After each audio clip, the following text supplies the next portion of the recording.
most of these polynomials? What size? Binomial, good. So I'm asking a lot of vocabulary, we're reviewing a lot of things, right? Danny, just go ahead and take off your hat, okay?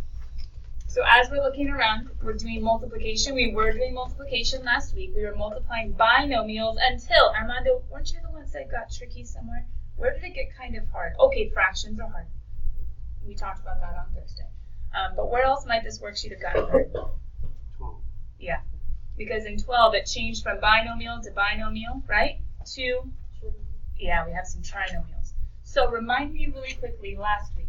We're going to look at 1 or 2 or 3 of these that you guys might have found hard.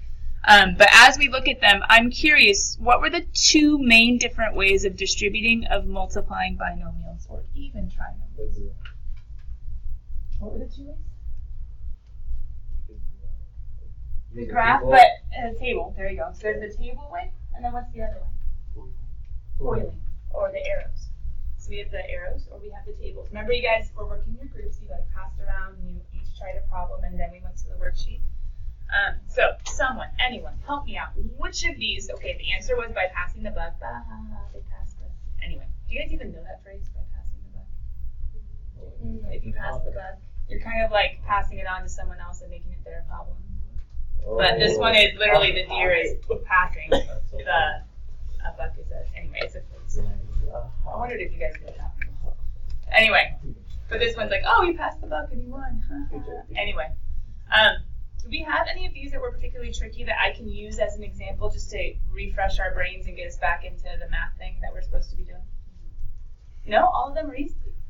Come on, a few of you guys said that it got hard somewhere. Andrew Rush. Number 9 and 15. 9 and 15. Anything else besides 9 and 15 that we want to see? Okay. So, for those of you guys that are like, I'm kind of bored, I got it. Then why don't you write down homework and you can start playing with it. But for the rest of you guys, 9 and 15 real quick. Everyone knows why number 9 is hard to sum. And to be honest, for most of you, you didn't like number 9. Maybe you like tried to figure out the phrase and then kind of filled in number 9, didn't really show any work on it. Remember, I'm going to be coming around and looking at your work, so I'm going to be coming around and going to be looking at your work. You have to have work for every single one. Number 9, if you skipped it, now's the time to figure it out. Which way do we like better? I'm going to do foiling on this one, which some of you guys, Jeremy, I'm up here. Okay, I'm going to go ahead and do the foiling way. Adrian? So when I do the foiling way, I'm going to do the arrows. Wait, what does foil stand for?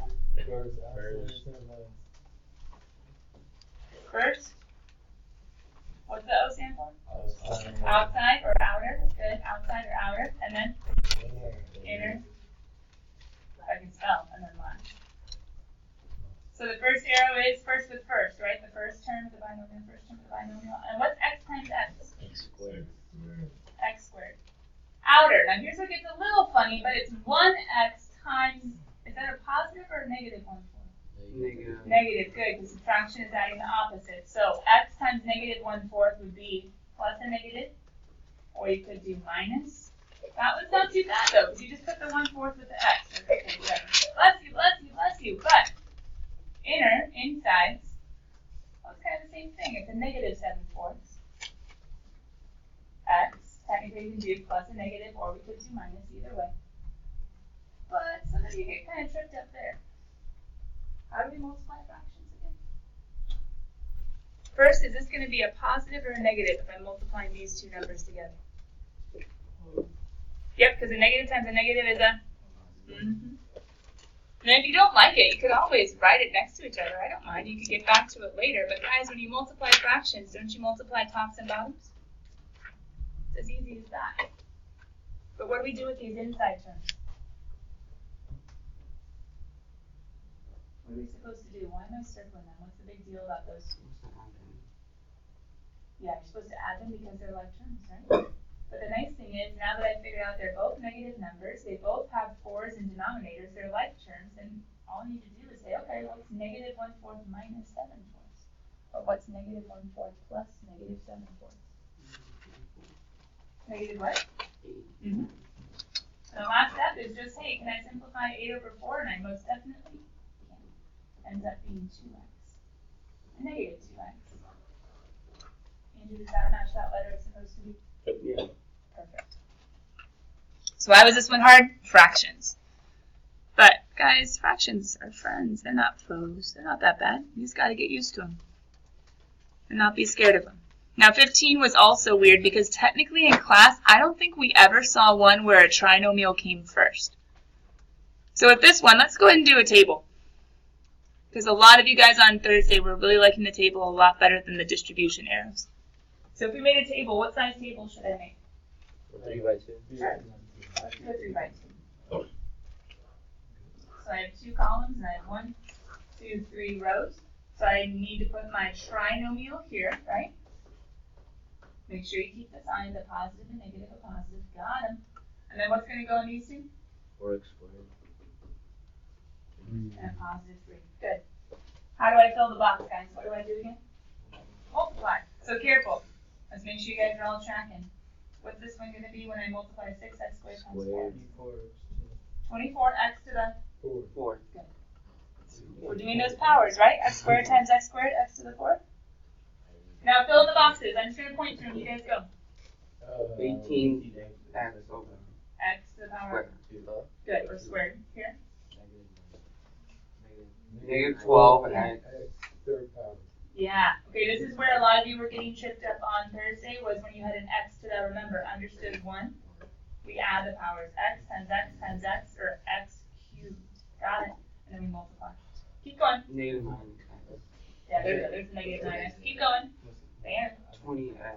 20x to the power of or squared. And then? 15. Does anybody have a shortcut about how to finish off a problem from here? You don't have to. Yeah, okay, so Levi's like, I just write them all. But we write them all with additions, right? This plus that plus negative that plus negative that plus that plus that. The one shortcut I can think of is some of you guys might go looking for like terms in the table. Might be like, oh, hey, there's a squared. Are there any more squareds? Yeah. Okay. So maybe you could save a little bit of time if you find the like terms here, but I don't know if it really saves a lot of time. Maybe just a little bit.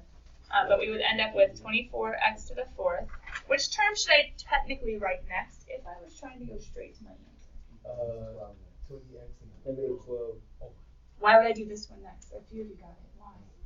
It's the next order. It's the next down because all polynomials go in descending order, right? No judgment, Isaiah. Okay, what goes next?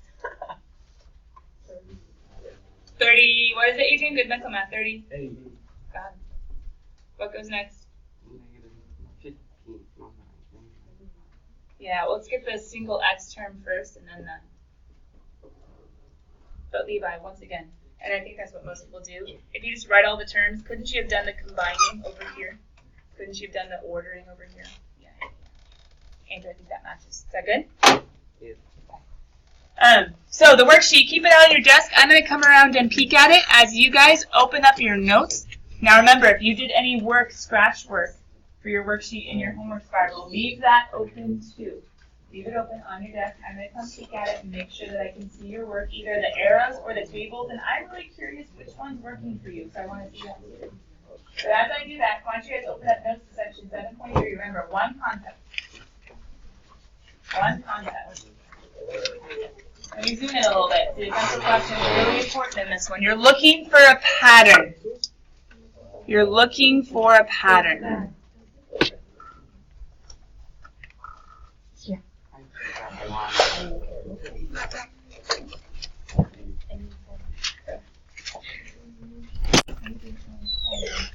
Oh, I did that right now.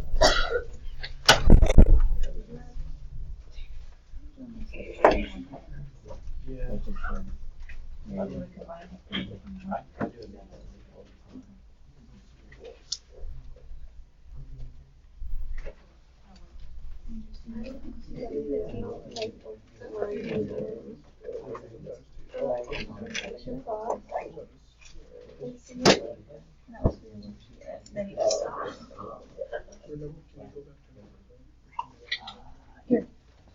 I wonder I can freeze the screen.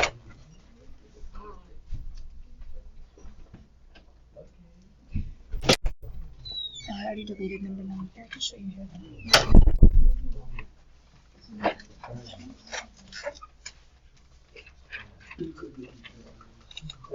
Now you guys know how to do these two problems that are on the board. I want you to use your table or your arrows, whichever way works. You're looking for a pattern.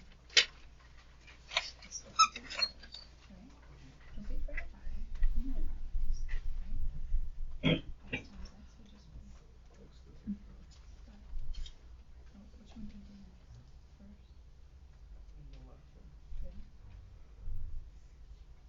don't be scared of the fraction. Any number that's there, I would multiply by 6. So I'm just going to multiply that negative 1 first times 6. You see it? So do the same thing when you go to do the inside.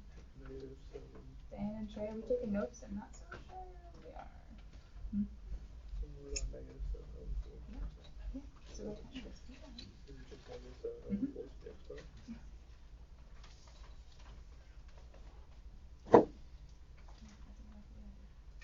Now sometimes I wonder, I do little pluses, because I like plus and negative, it makes more sense in my mind. So you could have done that. But you also could just do minus. But -7 over 4 times -1. Now if you can't get it in your head, there's no stress. There's okay, we'll do it as a plus. And we can actually write it. And then do it. So you know what you're supposed to do. So you just do it. So I don't have to simplify it? We'll move on to the next one.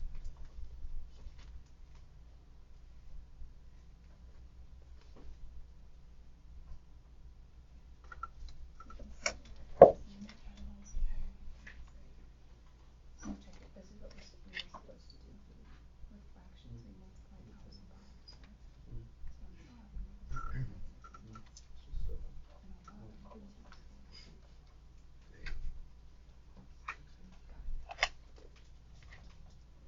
times 4.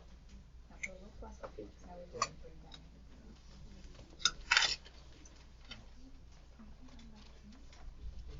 Yeah, it's amazing. This is your negative 1 fourth minus or plus a negative 7 fourths. That's going to be a negative 8. Combining those like terms.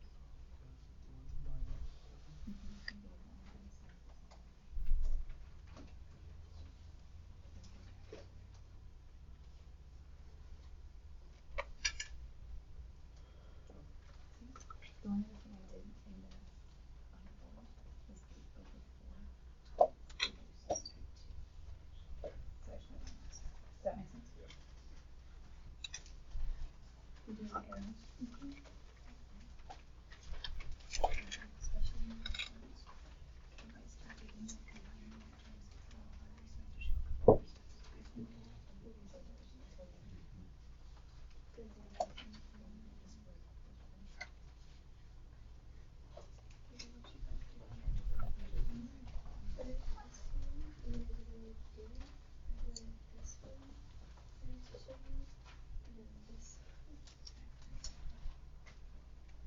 Did you guys multiply both of them? X plus 7 times x plus 7 and x minus 4 times x minus 4? What you're asking yourselves, look at the very beginning, is there a pattern? Is there a pattern? Hint, hint, hint, they both fall under this a plus b squared, a minus b squared. One of them's the first, one of them's the second. We haven't seen that one yet, but you're asking yourself, is there a pattern? Check the answers in your groups real quick and see if you got the right ones for A and B.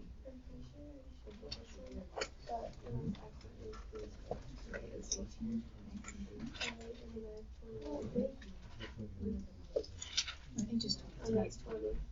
And then that's it. And then you have this.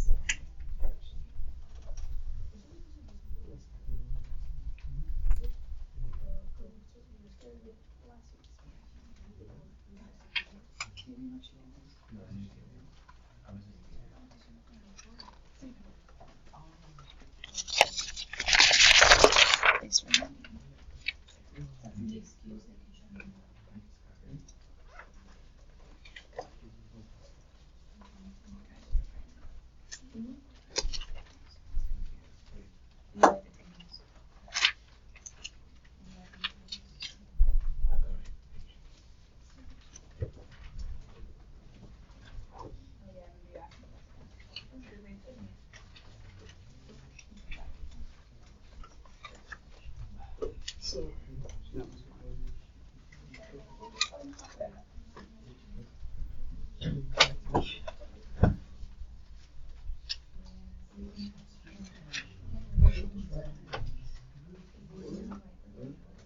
didn't say anything.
Okay.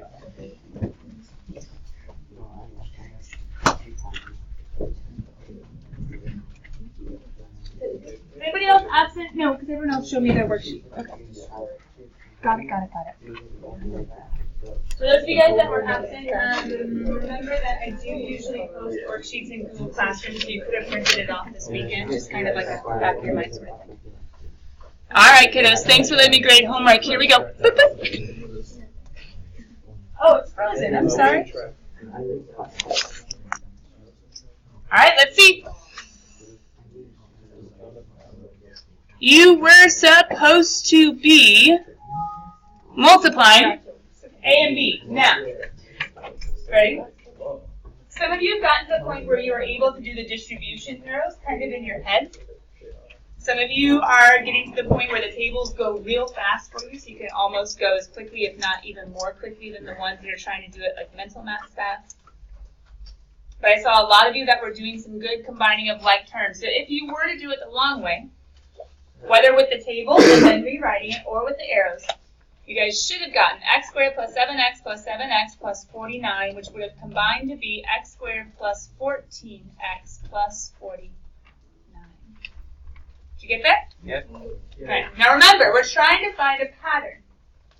And you heard me say that a lot of older kids get these confused. And you're like, what on earth? Like, it's so easy looking. Like, it's not that bad. Did anybody figure out that this was 14x without showing all the work?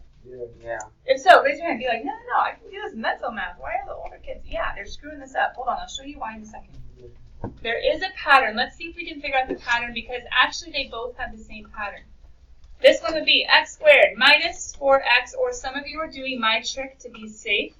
If you write it as plus a negative 4x, it's a little bit safer. Plus a negative, there's another negative 4x, plus 16. Now here's where some people get confused. Some people would accidentally say this is 0. Do you know why? If they look at it real fast, they're like, oh, 4 minus 4 is 0. But they didn't realize what was true about both of them. They were both negative 4s. So it was negative 4, and then it was another negative 4. If you guys think of negative numbers as, okay, imagine this is a huge long number line. Can we imagine that?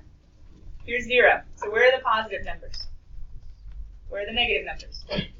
So a negative 4 is 4 placements, or 4 units to the left, right? If you're already at negative 4 and you're subtracting 4, which direction are you going? You're going further that direction. Negative 5, negative 6, negative 7, negative 8. If you always keep in mind a number line, you should never confuse your integers, positives and negatives, putting them together. But some of us, it's just really easy for our brains to be like 0, because we want it to be, but it's not.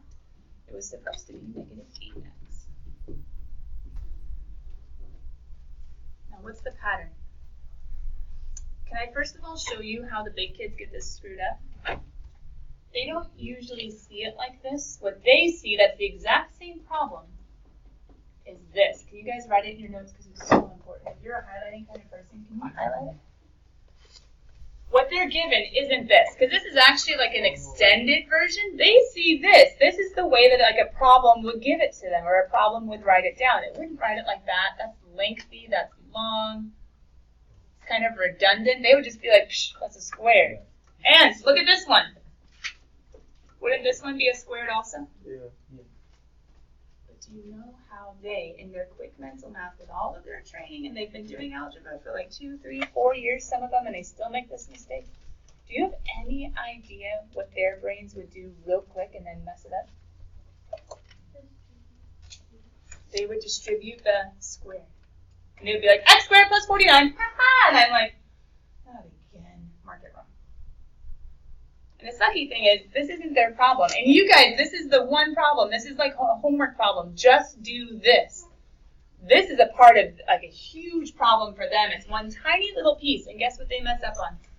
The algebra part. There's all this crazy calculus stuff going on and all this like derivatives and crazy. They mess up on this. They mess up on the algebra.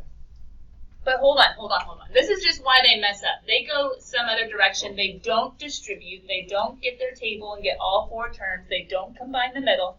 They actually ignore him altogether, and they ignore him. They have a totally wrong answer with pieces that are right, but a middle that's missing entirely. That's how they mess it up. But you guys know the table. You know you're foiling. Hopefully you won't mess that part up. But there is a really cool pattern. And the really cool pattern says, let's see if I have it in the next page. If not, I'll make it. Anytime you see an a plus b squared, or, wait a minute, what was the other guy? It wasn't a plus, it was a minus. So anytime you have a square, we'll start with a plus. Anytime you have a square, you guys can actually see in the shortcut what the pattern is, because I asked you if you could find the pattern. And the pattern is every time you're going to square the first, square the last, and double the outer inner. If you guys noticed on both of these, what would have been true if you made your table? This would have been the same as that.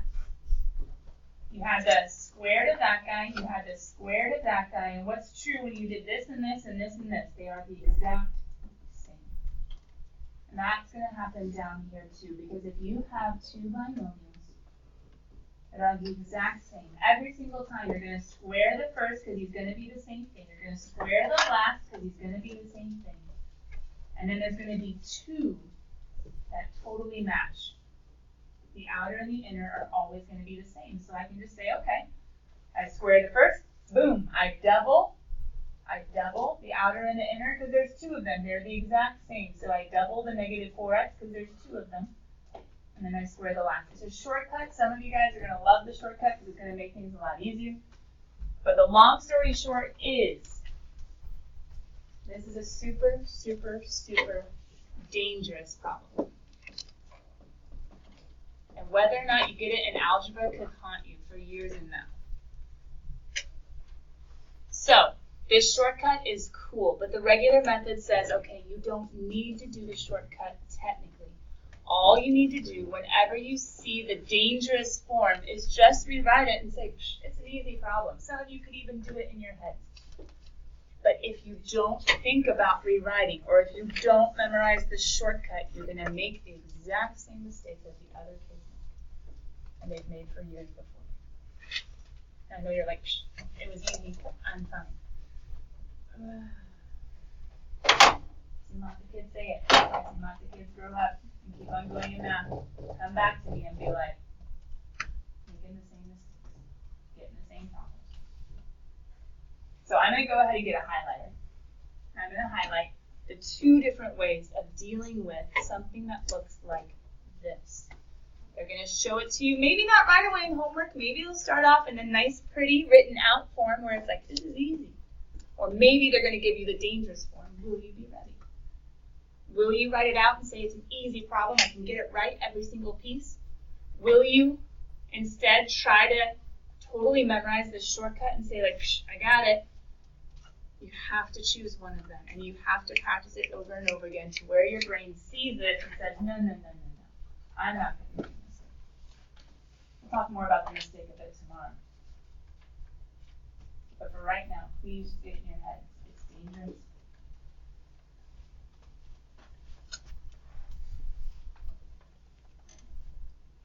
Especially for those of you that like doing shortcuts and like doing mental math. This is so dangerous. because it sounds so good. If I put this back up again, it's going to make everything tiny. It sounds so good if you see it like this. X squared plus 49. Ha-ha! I know distribution. I know squaring. But you're totally wrong. There's this whole extra outer inner. You're missing half of the terms of the answer. Beware, beware, beware. Beware something feeling right and you just going for it without analyzing first whether or not it truly is right. Oh, there's a life lesson in that somewhere. So what if it's in the dangerous form? What if it's in a dangerous form? I'm trying to make it a little bit bigger just in case some of you guys in the back can't see it. What if it's in a dangerous form? You guys like the idea of shortcuts? Do you like the idea of mental math? Do not assume that you're going to see this and think the table or think the distribution arrows. You won't.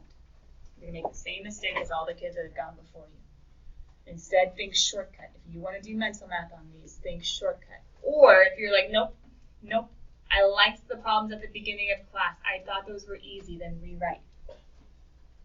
Can I try the shortcut with you guys? The shortcut would say, we're going to square, and we're going to double. Now, I'm making the shortcut long just for a second so we understand it. Guys, who's the first one? X. So it's going to be x squared. Who's the outer and the inner? That's going to be double? And who's the last? 49. Got it. Some of you guys might be able to go straight to the answer. It's x squared plus 14x plus 49. Oh, wait a minute. This is the one we just did. It's just written in a dangerous form. But without the shortcut, if you didn't know the shortcut, would you have written it out and said, nah, it's easy. I got this? I don't know. I'll test you in a second. But what would the shortcut have us do for this bottom one? Well, the shortcut would say, well, we square, we double, and then we square again. So who do we square first?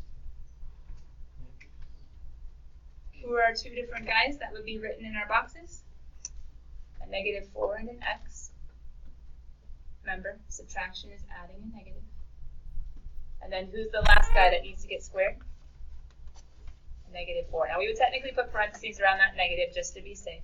But then we would end up with x squared minus 8x plus 16. Just like we got when we did it a second ago, multiplying by this.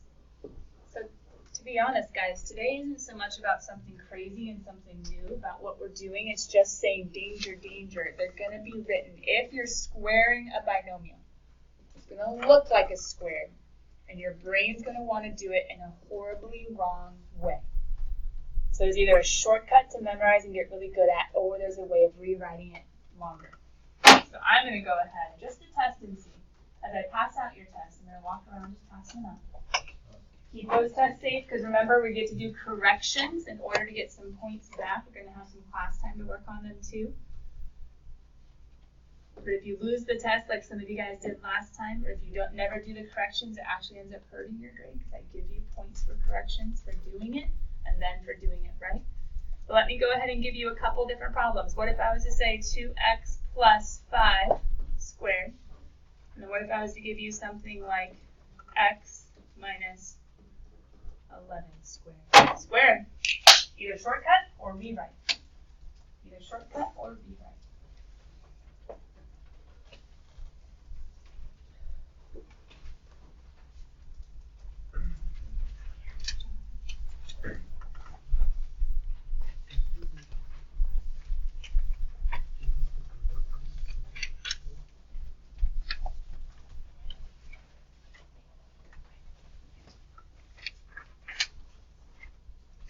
Correction paper on top of your test. Keep it safe in your homework file or in your notes. You don't want to lose it. Your grades online participants.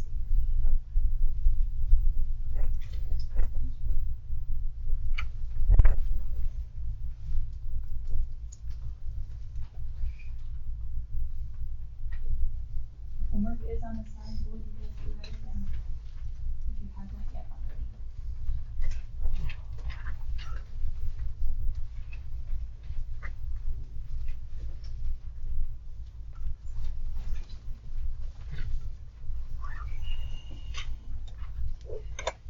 I'll need you to sit on top of it.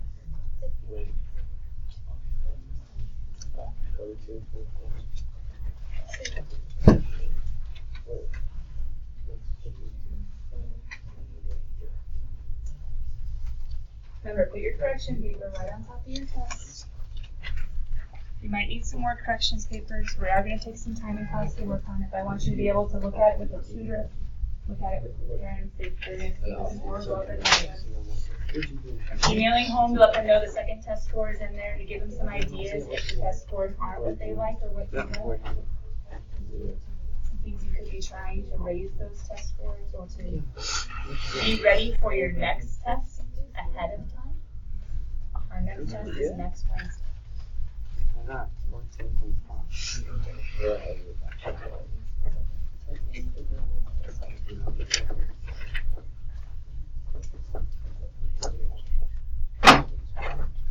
Did you guys square the 2x?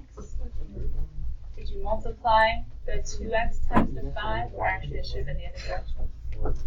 You get 4x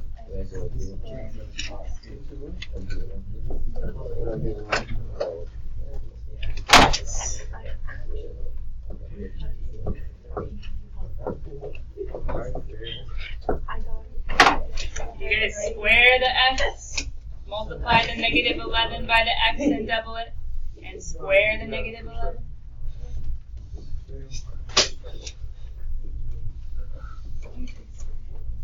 But wait, if you made a mistake, maybe the shortcut is not the way to go. If you made a mistake, maybe you should have just said, forget it, I'm good at doing it this way.